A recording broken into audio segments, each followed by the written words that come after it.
who hadn't even lived in town. The building had looked shabby and neglected. But my dad and my brother, Liam, had poked around and concluded the house had good bones. Liam had discovered that the ancient furnace was on its last legs, and the seller had taken several $1,000s off the purchase price, which made it an even better deal. After a lot of work, the house had turned into the home I had hoped it would be. Elvis and I lived in one of the main floor apartments. Rose had the other one, and my grandmother and her husband, John, lived in the second floor unit. All of that togetherness hadn't seemed like it should work, but it did. Graham and Rose were both easy to get along with.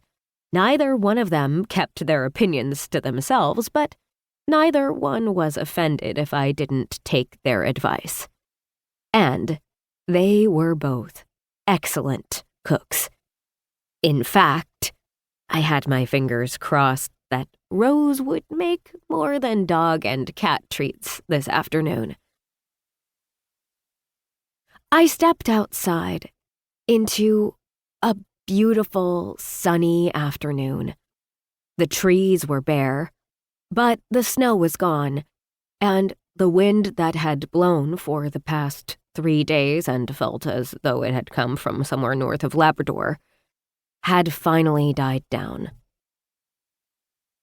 After a long, cold, and very snowy winter, it looked as though spring might be arriving early.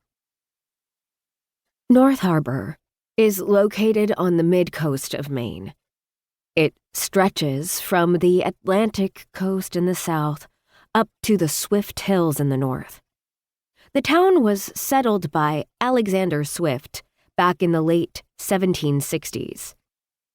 Where the hills touch the sea is how North Harbor has been described for more than 250 years.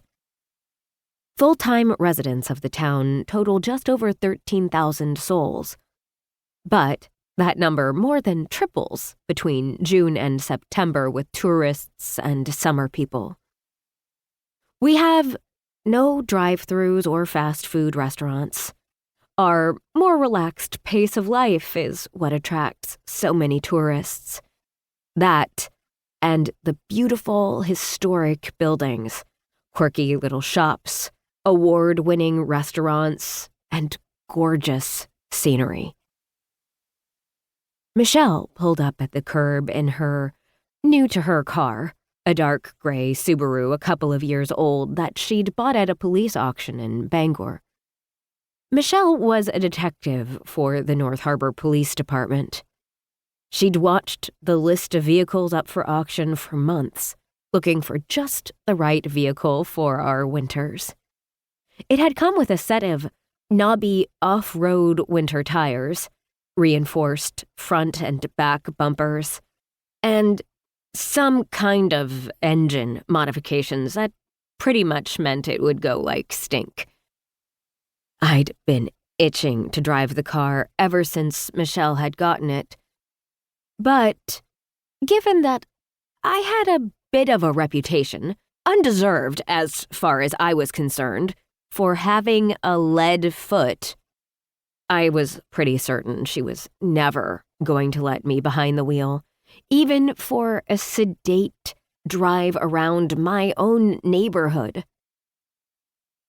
"Where's Elvis?" Michelle teased as I slid into the passenger side of the SUV. Elvis went to work with me every day. He often tagged along if I was having dinner with Rose or my grandmother.